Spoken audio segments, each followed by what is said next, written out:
The sky above El Paso was painted in shades of gold and pink that evening, the kind of sunset that made even the dry desert hills look soft. I stood by the kitchen window, adjusting the old clock on the wall that had stopped 2 days ago. My daughter Claire had promised she'd come early for Father's Day dinner. She was always late these days, but I still set the table for 4 out of habit, I suppose. 1 plate for me, 1 for her, 1 for her husband Mark, and 1 for her father-in-law, Arthur Bell, who I didn't expect, but she said was family now. The roast was ready. The cornbread had just cooled. I even brought out the old blue china my late wife, Ellen, had loved. She'd passed 6 years ago, but in moments like these, I could almost hear her humming in the kitchen. When the knock finally came, it was sharp and hurried. The door opened before I reached it. Claire swept in, wearing a cream dress that looked like it belonged in a magazine ad. Behind her came Mark, neat, polite, nervous as usual, and Arthur Bell, who filled the doorway like he owned it. His cologne hit the room before his words did. "David," he said, gripping my hand with the strength of someone who wanted to remind you who was stronger. "I've heard a lot about your cooking." I smiled politely. "I hope it lives up to the rumors." Claire kissed my cheek quickly, glancing around. "Dad, the place looks cozy." Cozy, the word people use when they mean small. We sat down, and for a few minutes, things almost felt normal. Then Arthur began talking about his company, his real estate investments, his new golf course membership. Claire laughed at every word he said. She didn't look at me once. Finally, she clapped her hands lightly. "Okay, gift time." I started to say that she didn't need to get me anything, but she was already reaching into her designer purse. Out came a small paper envelope. She tossed it across the table, and it slid toward me, landing beside my plate. "There," she said with a smirk. "A lottery ticket. $2. If you win, half is mine." Arthur chuckled, leaning back in his chair. "Well, that's a fun little game." Mark gave me a small apologetic look, but said nothing. I picked up the ticket, smoothing out the crumpled edge. "Thank you, Claire." I tried to sound genuine. "It's thoughtful." "Oh, you haven't seen thoughtful yet," she said brightly. Her tone changed, a little higher, a little more theatrical. She reached behind her chair and pulled out a sleek white gift box. "Dad, I also got something for Arthur." Arthur's eyebrows lifted. "For me?" She nodded proudly and handed him the box. The table fell silent as he opened it. Inside lay a car key, not just any key, but one with the Tesla logo shining in the dim light. Arthur laughed out loud, full and booming. "You didn't." Claire beamed. "You've been so supportive of us, Arthur. You helped us when we bought the house. You gave Mark advice with his firm. I just wanted to say thank you." I felt my stomach twist. I'd heard stories of expensive gifts, but this was beyond anything I could imagine. Arthur turned the key in his hand, grinning. "You shouldn't have, Claire. Really." He didn't mean a word of it. She laughed. "It's already paid for. I transferred the money last week." Something in the way she said it casually, confidently made the hair on my arms rise. I didn't want to ask, not in front of everyone, but I felt a cold wave settle over me. Arthur looked at me, smiling. "Your daughter's got good taste, David. Real generous heart." I nodded, forcing the corners of my mouth up. She always did. Claire leaned forward, folding her hands under her chin. "Some people show love through gestures," she said, glancing at me with that same smirk. "Others, through simpler things." Her eyes flicked toward the lottery ticket in my hand. The room felt smaller, tighter. I could hear the air conditioner hum, the tick of the repaired clock. I wanted to leave the table, but Ellen had raised me to stay polite. So I said softly, "Arthur, congratulations on the new car." He lifted his glass. "To family," he said. Claire echoed him. "To success." Mark hesitated before adding, "To good fortune." I raised my water glass out of habit. "To honesty," I said. It slipped out before I could stop myself. Claire's eyes narrowed for half a second, but she smiled again quickly, pretending not to hear. Dinner went on. I barely tasted the food I'd spent all afternoon preparing. Claire and Arthur talked about an upcoming business conference in Miami. Mark kept checking his phone, No one asked me a single question about my life, my work, or anything beyond this room. When the meal ended, they stood. Arthur shook my hand again, already turning toward the door. "Fine dinner, David. I'll invite you to the country club one day." "That'd be something," I said quietly. Claire hugged me loosely. "Try your luck, okay?" She tapped the lottery ticket in my shirt pocket. "You never know." The sound of their laughter followed them out the door, down the walkway, and into the night. When their taillights disappeared beyond the mesquite trees, the silence in the house was deafening. The roast sat half-eaten. The dishes waited. I took the lottery ticket from my pocket, placed it on the table, and looked at it under the lamplight. $2. Ellen's voice came back to me, from some distant memory. "It's not what they give you that matters, David. It's what it means." I looked at that little piece of paper for a long time, wondering what it meant now, and whether I'd just witnessed the moment my daughter stopped seeing me as her father and started seeing me as a relic of a past she'd outgrown. Outside, the wind picked up, rattling the kitchen window. The air smelled like rain. I folded the ticket once, slid it beneath the napkin holder, and whispered into the empty room, "Happy Father's Day, Ellen. I wish you'd seen what she's become." Then I turned off the lights, leaving the table set for 4. The morning sun poured through the blinds, slicing my kitchen into long golden stripes. I'd barely slept. Every time I closed my eyes, I saw that Tesla key gleaming in Arthur Bell's palm. I saw Claire's smile, sharp, proud, untouchable. The coffee pot hissed, and I sat down at the table with my laptop, doing what I'd done every first Sunday morning for years, balancing my bank account. Old habits never die. They just get quieter. The screen flickered to life, and I scrolled through my statement. Groceries, utilities, property tax. Everything looked right until I saw it one line that made my heart stumble. Transfer, $97,420. Sunset Motors dealership. My hand froze on the mouse. I blinked, convinced I'd read it wrong. I checked again. The number didn't change. For a long moment, I just sat there, staring at the screen. My reflection looked back at me in the dark glass, older and smaller than I remembered. I reached for my phone, my fingers trembling. Claire's number was still on speed dial. It rang 4 times before she picked up. "Dad?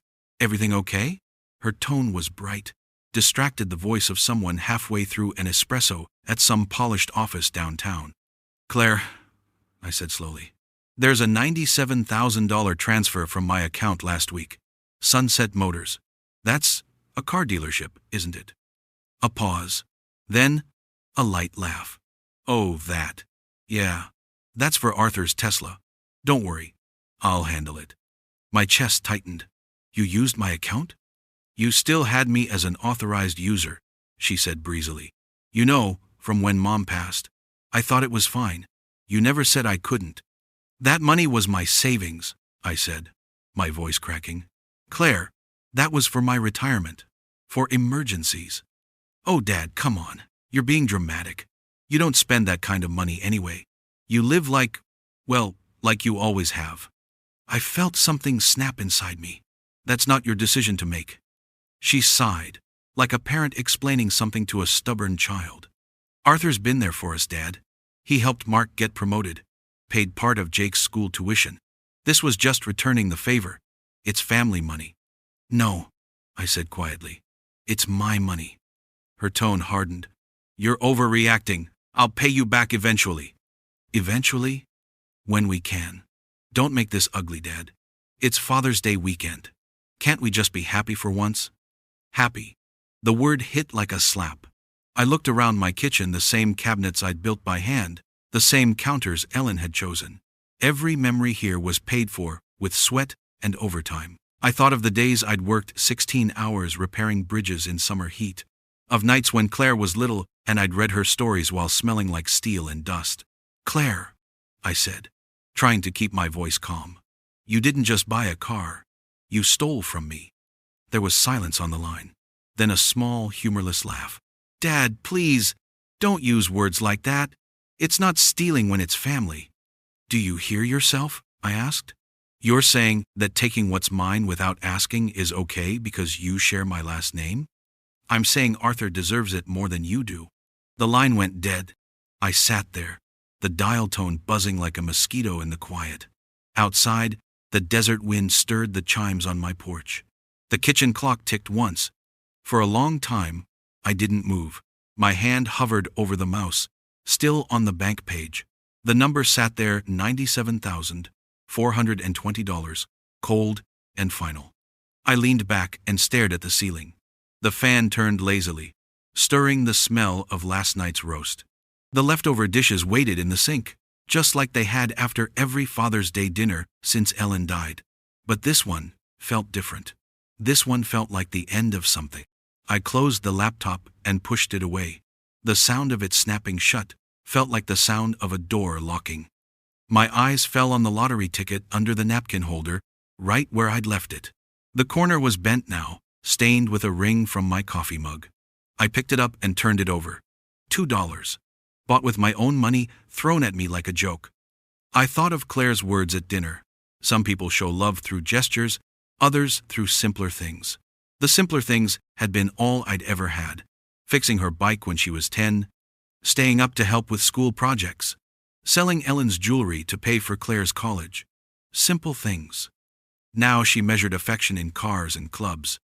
I stood, walked to the trash can, and held the ticket over it.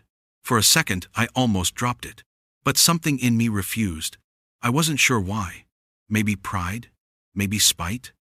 Maybe just the echo of Ellen's voice whispering, "Hold on to what's yours, David." I folded the ticket carefully, slid it into the top drawer beside old receipts and spare screws, and closed it gently. Then I called the bank again. The woman on the line, soft, polite, efficient, guided me through revoking Claire's access, setting up new security. Her name was Teresa. She didn't ask for details, but at the end she said, "I'm sorry that happened, Mr. Holloway. Sometimes family does things we can't explain." I thanked her, hung up, and stared out the window. The desert sky was a bright, merciless blue. I could see the Franklin Mountains in the distance, their ridges carved sharp by time. I took a sip of my coffee, cold by now, and whispered to myself, "You can't fix what doesn't want to be fixed." The phone buzzed again. A text from Claire. "Dad, please don't be mad. Arthur says you'll understand once things settle. We'll pay you back by Christmas. Promise." I deleted it without replying. For the first time in years, I felt something I couldn't quite name. Fear mixed with freedom.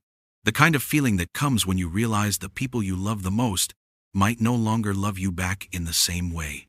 I poured the cold coffee down the sink and whispered to the empty room, "Ellen, if you can hear me, I think our daughter's lost." Then I turned off the lights and went outside, letting the desert wind sting my face, hoping it would clear my thoughts. By Tuesday morning, I'd made up my mind. I wasn't going to let her touch another cent. The decision came quietly, the way most life-changing moments do, not with anger, but with a kind of weary calm. I put on my old brown jacket, the one with the torn pocket Ellen used to patch every winter, and drove to the El Paso Federal Credit Union. The bank smelled of coffee and new carpet. A young teller smiled as I stepped up to her desk. "Good morning, sir. How can I help you today?" "I need to remove an authorized user," I said, sliding over my ID. "Permanently." She typed for a moment, nodding. "We can do that right now. You'll also want to reset online access and cards, just in case." "Do it," I said. 15 minutes later, Claire Holloway's name disappeared from my account. Just like that. Years of trust gone with one keystroke. As I signed the final form, I felt something uncoil inside me, like a knot I'd been carrying since the day she left for college. For the first time in a long while, I wasn't the man who kept forgiving. I was the man who'd had enough. Outside, the desert wind was rising, carrying dust across the parking lot. The sky had turned a strange gray, thick with the promise of rain. In El Paso, storms didn't come often, but when they did, they came with a vengeance. That evening, I was at home fixing a loose cabinet hinge when the first thunder rolled in. The power flickered. The air smelled of dust and ozone. I poured myself a cup of coffee just as the phone rang. Her name lit up the screen. "Dad," she said before I could speak. "What did you do?" I took a slow breath. "I protected what's mine. My card was declined at Cielo Vista Mall in front of everyone, she hissed. Do you have any idea how humiliating that was? You mean like watching your daughter buy a Tesla for someone else with my money? She laughed sharply. Arthur's family. Don't act like you're the victim here. I'm not acting, I said quietly. And you're not family when you steal. You think you can just cut me off? You think that makes you strong? You've always been small, Dad. Small dreams, small life. Lightning flashed outside, turning the kitchen white for half a second. If small means honest, I said, then I'll stay small. She went silent, but I could hear her breathing, sharp and quick. Then she said something I never expected. You'll regret this. Is that a threat? No, she said. It's a promise. The line went dead. I stood there, phone still pressed to my ear, the hum of the storm growing louder outside. A flash, then thunder cracked over the house. The kitchen lights flickered once and went out. In the dark, I walked to the drawer and found the lottery ticket. It was still there, tucked between an old screwdriver and some receipts. The paper felt soft, fragile, almost meaningless. A $2 joke, a relic of what she thought of me. I turned it over in my hand, tracing the printed numbers. For a strange second, I imagined Ellen standing beside me, her voice soft and steady. Don't throw away what life gives you, David. Even scraps can matter. The storm roared outside, rattling the windows. I slipped the ticket into my wallet, not out of hope, just out of stubbornness. I spent the rest of the night by the window, watching rain streak down the glass. Across the streetlights flickered on and off, casting brief flashes over the neighborhood. Somewhere, a transformer popped, and the whole block went dark. The sound of the storm filled the silence that Claire's absence had left behind. Sometime after midnight, my phone buzzed again. I expected another angry call from her, but the message was short and strange, an unknown number, no name attached. You shouldn't have embarrassed her. People talk. You'll regret this. I stared at the screen for a long minute, heart beating slow and hard. Then I deleted the message and turned off the phone. I wasn't afraid, not exactly, but there was something about that text, something cold and deliberate, that made the air feel heavier. The storm raged until dawn, pounding on the roof, shaking the old windows. I sat in my recliner, coffee mug in hand, watching lightning crawl over the horizon. When the sun finally came up, the world outside was washed clean. The air smelled of wet earth and fresh dust. But inside, something had shifted. I wasn't just a father anymore. I was a man preparing for a battle I hadn't asked for. And somewhere in my wallet, between a driver's license and an old photo of Ellen, that lottery ticket waited, silent, forgotten, and far more powerful than I could possibly imagine. By Friday morning, the air in El Paso felt heavier than usual, thick with leftover humidity from the storm. I brewed a fresh pot of coffee, trying to shake off the strange unease that had followed me all week. I told myself I'd forget about Claire for a while, focus on fixing the fence or repainting the porch. But trouble has a way of finding you, even when you stay quiet. The first sign came from my neighbor, Linda. She's lived across the street for 20 years, the kind of woman who brings banana bread when your back goes out. That morning, she waved at me from her mailbox, then lowered her hand halfway, uncertain. Her face looked pale. David, she called. You should probably check Facebook. I frowned. Facebook? She hesitated. Claire posted something about you. I didn't even have a Facebook account. Ellen used to joke that I was born a century too early for technology. But curiosity, or maybe dread, pushed me inside. I opened my laptop and searched for her profile. It didn't take long to find. Her profile picture showed her standing beside Arthur Bell's Tesla. Smile bright. Hair perfect. The newest post sat at the top, glowing like a wound. It breaks my heart to write this, but I can't stay silent anymore. My father has become paranoid and unstable. He cut me off financially and revoked my access to our family funds my mother intended for us both. He says I stole money, but he's the one hoarding it out of bitterness. Please, pray for him. Sometimes the people we love most become strangers. There were over 400 likes and dozens of comments. You did nothing wrong, Claire. Some people can't handle successful daughters. I know your dad. He's always been difficult. So sorry, sweetie. Don't let toxic family drag you down. I scrolled, jaw tight, until I reached a comment from Arthur Bell himself. I can confirm this. The man's behavior has been erratic. Sad to see what greed does in old age. My stomach turned cold.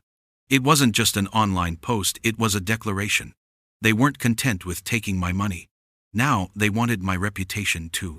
By afternoon, my phone began to ring. Old coworkers, distant relatives, even Pastor Jim from church, all asking some version of the same question. David, what's going on? Each call chipped away at something inside me.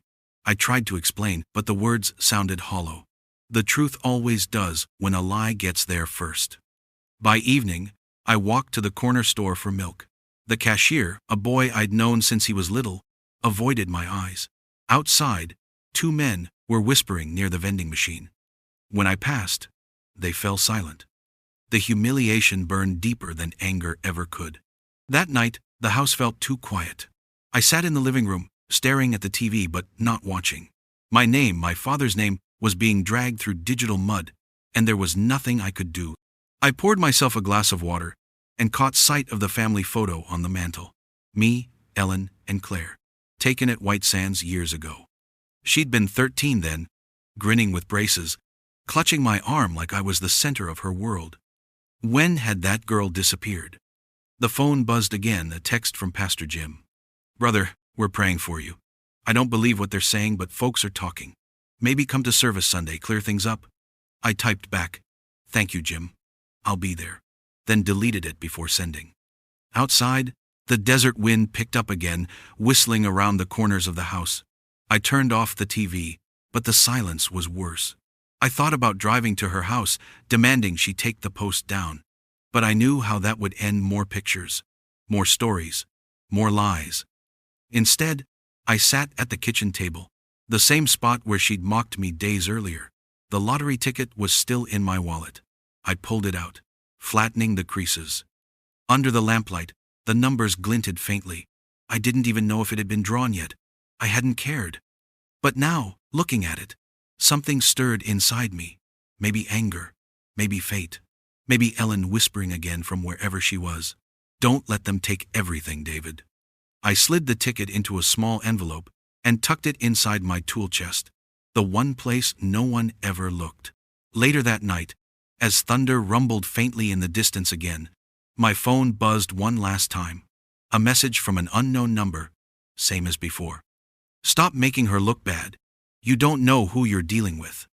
I stared at the words until the screen went dark. For the first time, I realized this wasn't just about money anymore. This was about pride, power, and the kind of people who'd rather destroy someone than admit they were wrong. I poured out the rest of my water and whispered into the empty kitchen, "You picked the wrong old man to humiliate."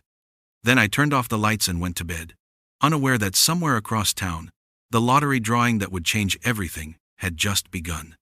The next morning began like any other, the kind of quiet Sunday that comes after a week of too much noise. The rain from the night before had dried to a faint shimmer across the driveway, and the desert sky was the pale, endless blue only El Paso could make. I cooked eggs and toast out of habit, though I barely touched them. The loneliness didn't sting anymore. It just sat there, dull and constant, like an old wound that never fully healed. When I finally sat down in front of the television, I wasn't looking for anything in particular. I just wanted company, the hum of a voice, in a room that had stopped echoing with laughter years ago. I flipped past the morning news, a car commercial, and a show about home renovations. Then, for no reason at all, I stopped when a bright red logo filled the screen. Texas Lottery Live Drawing. A cheerful announcer's voice rang out. "Good morning, Texas. It's time to reveal the winning numbers for last night's Mega Millions jackpot, estimated at $160 million. I almost changed the channel. Lottery shows always felt cruel to me, teasing the hopeless. But something, a whisper in the back of my mind, maybe Ellen's voice, kept me still. The host smiled, his hand on the drum full of numbered balls. "Tonight's winning numbers are..." He began reading them one by one, his voice echoing through the quiet house. 7, 14, 23, 35, 42, and the mega ball, 18. I froze. The numbers drifted through my mind like pieces of a dream I couldn't quite place. 7, 14, 23, 35, 42, 18. I'd seen them before. My hands trembled as I reached for my wallet, pulling out the old lottery ticket. The paper was wrinkled, the ink faint, but the numbers stared back at me. 7, 14, 23, 35, 42, megaball 18. For a moment, the room went silent. The sound of the announcer faded, the refrigerator hum vanished. I sat there, completely still, with the feeling that the world had just tilted. I checked the numbers again, mouthing each one out loud. They matched perfectly. No, it had to be a mistake. I turned on the lamp and read the date. The draw matched. The series matched. Everything matched. The ticket in my hand, the same one my daughter had tossed at me like garbage, was worth $160 million. My first thought wasn't joy. It wasn't even disbelief. It was irony raw. Perfect irony. The same week she stole from me, humiliated me, and called me small, she'd handed me the biggest miracle of my life. I stood up too quickly, the chair scraping against the floor. My legs felt weak. I had to sit again. I stared at the ticket, heart pounding in my ears. Then the doubts came. What if I'd misheard? What if I'd missed the deadline to claim it? What if the coffee stains made it invalid? I grabbed my phone and dialed the Texas Lottery verification line. My voice shook as I followed the automated prompts. For Mega Millions results, press 1. Beep. The recorded voice read the same numbers again, slowly. This time, 7, 14, 23, 35, 42, mega ball 18. Jackpot amount, $160 million. The ticket slipped from my fingers and fluttered to the floor. For the first time since Ellen's funeral, I felt my eyes sting. I reached down, picked it up and stared at it. Again creased, smudged, half-faded but real. I whispered into the empty room, "Ellen, did you do this?" The desert wind pressed against the window, rattling the frame like an answer. I laughed then, a shaky, breathless laugh that turned into something deeper. I leaned back in the chair, still clutching the ticket, and for the first time in weeks, I felt something warm move through me. Not revenge, not greed, just the quiet knowledge that the universe still had a sense of justice. But even as I smiled, a shadow passed through my mind. Claire's words, "If you win, half is mine." I sat up straight, realizing what was coming. She'd claim it wasn't a gift. She'd say it belonged to her. Arthur Bell would back her up. Maybe they'd even try to take me to court. And they'd have the media on their side, just like before. I folded the ticket carefully, slid it into a plastic sleeve, and locked it inside my old metal toolbox, the one I'd kept since my first job as an engineer. Then I called the Texas Lottery Commission office in Austin. The woman on the line sounded calm and professional. "Sir, if you believe you're holding a winning ticket, please don't sign or alter it. Bring it in personally for verification. We'll take care of the rest." "Do I need an appointment?" "Yes, sir. For a jackpot that size, we'll schedule one immediately. Tomorrow morning, 9 o'clock. When I hung up, the air around me felt different. The house that had felt so small now seemed to hum with quiet energy. I brewed a fresh pot of coffee, even though my hands still trembled. At noon, I drove to church and parked outside without going in. The white steeple gleamed under the sun, and I remembered the last time Claire had come here in her 20s, just before her mother died. She'd stood by Ellen's coffin and promised me she'd make her proud. Somewhere between then and now, she'd lost her compass. When I got home, I sat at my desk and took out a sheet of paper. I wrote one sentence and left it on the kitchen counter, in case something happened before the morning. "If I don't make it to Austin, this ticket belongs to David Holloway, rightful owner, purchased June 10th, 2025. A Father's Day gift, not a contract."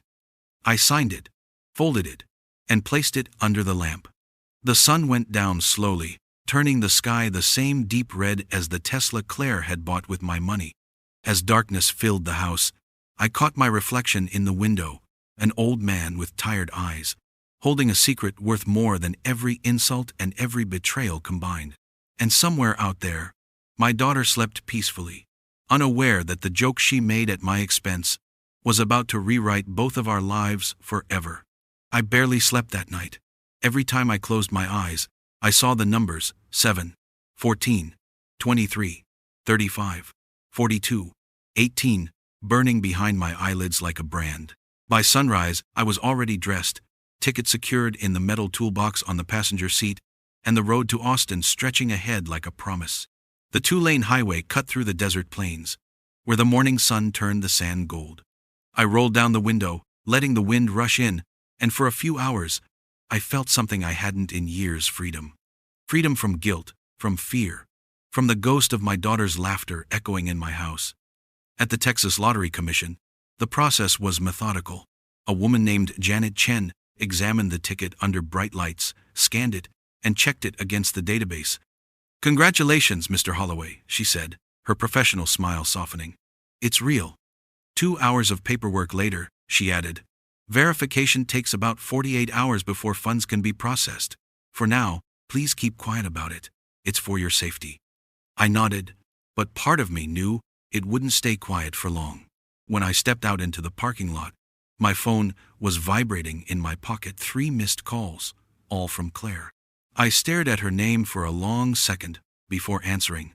"Dad!" Her voice burst through the speaker, frantic and breathless. "Why didn't you tell me? Someone from the commission leaked it. You're the winner." The words twisted my stomach. "You've been watching the lottery results?" I just heard. "Dad, you have no idea what this means for us." "For us?" I asked quietly. Her tone shifted. "You remember what I said, right? Half is mine. I bought that ticket." I parked the car and closed my eyes. "No, Claire, you gave it to me. You said it yourself. Dad, here's your gift." Those were your words. There was a long silence on the line. Then her voice hardened, cold as stone. "You wouldn't even have that ticket if it weren't for me. I used my card to buy it. I'll prove it." She hung up before I could respond. The next call came 15 minutes later from a number I didn't recognize. "Mr. Holloway?" a male voice said smoothly. "This is attorney Richard Lyle, representing the Bell family. My clients, Arthur and Claire Bell, are filing a claim of ownership for the lottery ticket in your possession." My hand tightened around the phone. "They don't own it. That's for a court to decide. They have digital proof of purchase and multiple witnesses confirming a verbal agreement to split the winnings. I advise you to cooperate before this escalates." He sounded rehearsed, smug, the kind of man who smiled while sharpening a knife. I hung up. By the time I drove home that afternoon, the internet had already exploded. Every news outlet from Austin to Dallas had my name splashed across the screen. El Paso man wins $160 million, daughter claims he stole her ticket. Local anchors repeated the story with forced sympathy. A heartbreaking family dispute. Daughter says she bought it as a Father's Day gift, expecting to share the winnings. And of course, Arthur Bell gave an interview outside his marble-columned mansion. "This has been devastating for Claire," he said solemnly. "All she wanted was fairness. Unfortunately, her father has a history of erratic behavior." I watched from my living room, hands shaking. Erratic behavior? The only time I'd ever raised my voice was the day he took my daughter's loyalty away from me. By evening, I'd turned off my phone, the news, everything. I sat in silence, surrounded by darkness, wondering how quickly truth could be drowned by money. Then came a knock on the door. It wasn't Claire. It wasn't Arthur. It was Deputy Reeves, a man I'd known since he was a teenager, pumping gas near the old freeway. His gray uniform was damp from the drizzle. "Evening, David," he said. "Mind if I come in?" I nodded, moving aside. He stepped in, removing his hat respectfully. "I know what they're saying out there," he began, "but I thought you should hear something." He set a manila folder on my kitchen table. Inside were several printed emails and scanned receipts. A whistleblower from Bell Construction sent these to the department anonymously this morning. I scanned the pages. My throat went dry. A transfer record, $97,420 from my account to Sunset Motors. Attached, an internal memo from Arthur Bell's assistant, labeling it as a company goodwill expense under Bell Charities Trust. Then an email exchange between Arthur and Claire. If your father causes trouble, we'll say the funds were joint. I have the dealership's paperwork ready. Claire, he won't fight back. He never does. I stared at the page until the words blurred. Reeves folded his arms. This wasn't just about a Tesla. It's part of a larger fraud ring they've been investigating. Fake charity write-offs, stolen identities, money laundering through car purchases. He lowered his voice. I can't promise how fast the system will move, but you're not the one under investigation, David. They are. I swallowed hard. Can I use this? He nodded. It's public record now, and if they take you to court, this could bury them. I leaned back in the chair, the weight of days lifting just slightly. Thank you, Reeves. I don't know how to repay you. Just keep doing what's right, he said, putting his hat back on. That's payment enough. After he left, I sat for a long time, listening to the rain against the window. Somewhere across town, Arthur and Claire were probably celebrating, thinking they'd already won. But they didn't know I had their words in writing. They didn't know that for the first time in my life, I wasn't afraid to fight back. I picked up the lottery ticket again, held it under the lamplight, and whispered to the photo of Ellen on the wall. Looks like we're going to war, sweetheart. The morning of the press conference felt unreal. I stood in front of the bathroom mirror, straightening a tie I hadn't worn since Ellen's funeral. The fabric still smelled faintly of cedar from the old chest where I kept it. Outside, the desert sun was already burning through the haze, turning the El Paso sky into a pale, merciless blue. The Texas Lottery Commission had called late last night. They wanted to hold a public announcement, a televised ceremony in Austin, to officially confirm the $160 million prize.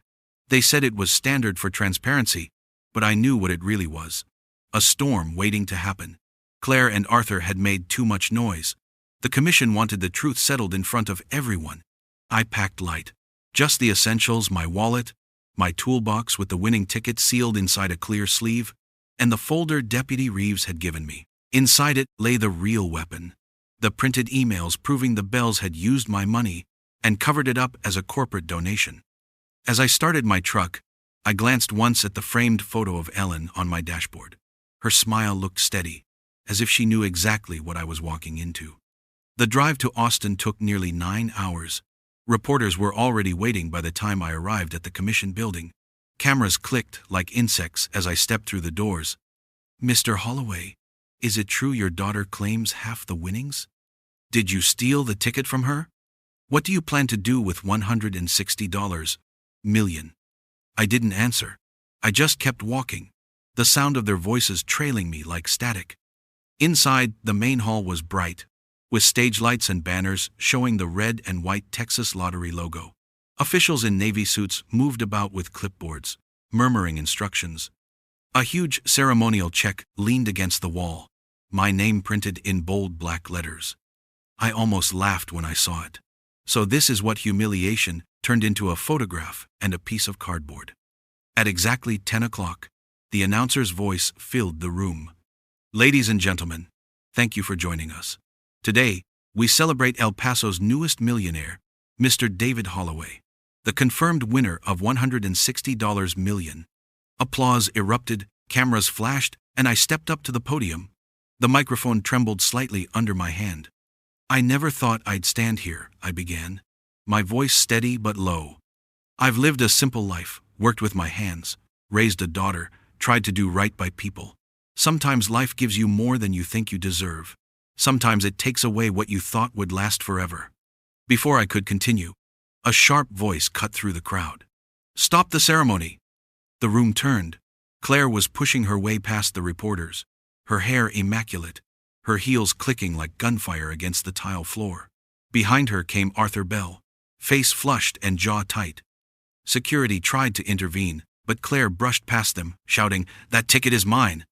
Murmurs rippled through the room. The cameras pivoted toward her, like wolves scenting blood. She pointed a trembling finger at me. "He's lying! I bought that ticket with my own money! He's stealing my winnings!" Arthur stepped beside her, voice booming with practiced confidence. "We have proof receipts, digital records, witnesses.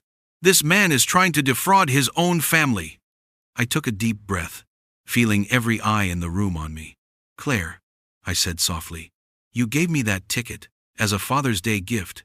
You said so yourself." She laughed bitterly. "A gift doesn't mean I meant for you to keep it all." Before I could respond, a new voice rose from the back of the room.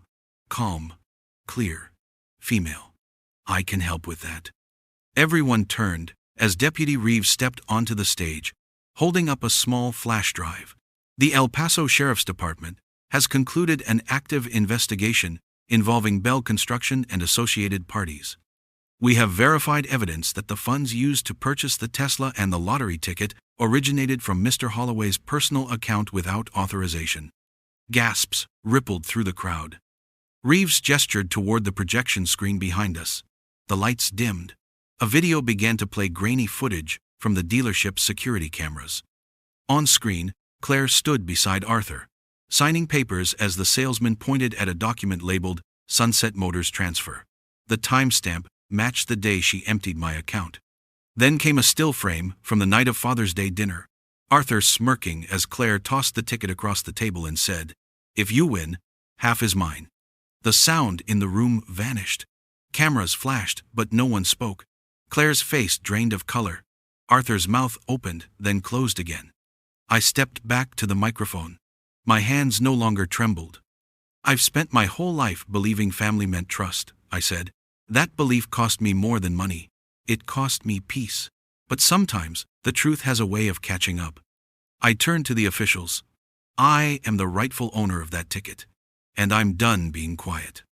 A reporter called out, "Mr. Holloway, what do you plan to do with the winnings?" I looked out at the sea of faces, half strangers, half vultures, and said, "I plan to build something honest. Something my wife would have been proud of. I plan to use this money to help people who don't have anyone to help them." The crowd erupted in applause. Security escorted Claire and Arthur out, as reporters swarmed Deputy Reeves for copies of the evidence. I watched my daughter's back disappear through the doors. She didn't look back once. When the cameras turned off, and the officials handed me the ceremonial check, I finally let out the breath I'd been holding for months. Outside, the Texas sun was blinding. I walked through the press, ignoring the microphones, and stopped beside my truck.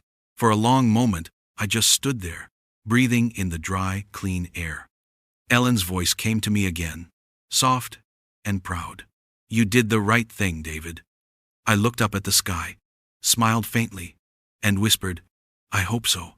Then, I drove away from the flashing lights and the noise toward the desert horizon, where silence waited and where, for the first time in years, I felt free.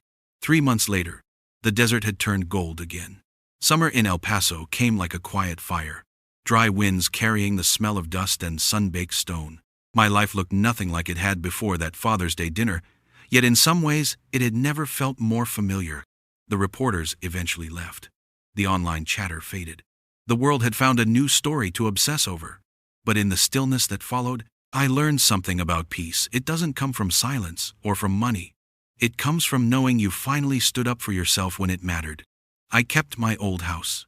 Not because I needed to, but because I wanted to. Every dent on the wall, every squeak in the floorboard, carried Ellen's memory. I renovated it, yes, but only enough to make it comfortable again.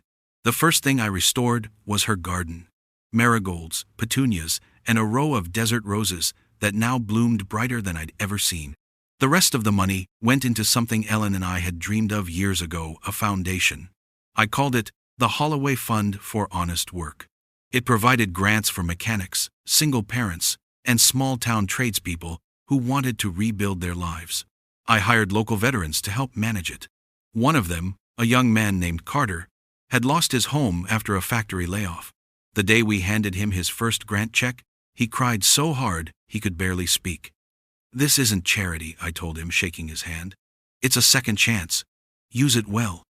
He nodded, tears running down his face. "Sir, I won't waste it. I promise." Those moments made the headlines, and the lawyers feel like a different lifetime. As for Claire, she never called again. Her name appeared in the news twice more, first when Arthur Bell's company collapsed under federal investigation, and again when she quietly filed for divorce. Word spread that she'd moved to Dallas, working at a small marketing firm under her maiden name. I didn't celebrate her fall. I just prayed she'd find herself again. Sometimes, I'd catch myself wondering if she ever thought of me, if she ever missed home, or if she still blamed me for choosing truth over blood. But the older I got, the more I realized some wounds weren't meant to be reopened. You could forgive someone without letting them back into your life. One evening, near sunset, I drove out to the edge of town, where Ellen's ashes were scattered across the desert ridge. The horizon stretched endless and red, and the wind carried that same faint sweetness I remembered from the day we said goodbye. I sat on a rock, holding a cup of coffee, and talked to her like I always did. "I did it, Elle," I said quietly. "I finally stopped letting people take pieces of me. I finally learned that love doesn't mean surrender, and I built something good out of the wreckage." The wind picked up then, brushing against my sleeve, soft as her touch. I smiled. When I drove back home, the sun dipped low behind the hills, casting long shadows across the road. My house waited at the end of the lane, warm lights glowing through the windows, music drifting faintly from the radio I'd left on. On the wall by the kitchen table, framed under glass, hung the faded lottery ticket. Beneath it, I'd written a short inscription on a brass plaque, a gift that revealed the truth, and the truth that set me free. I poured myself a cup of tea, sat down, and watched the last light of the day spill across the table. Ellen used to say, "You don't measure wealth by what you own, David.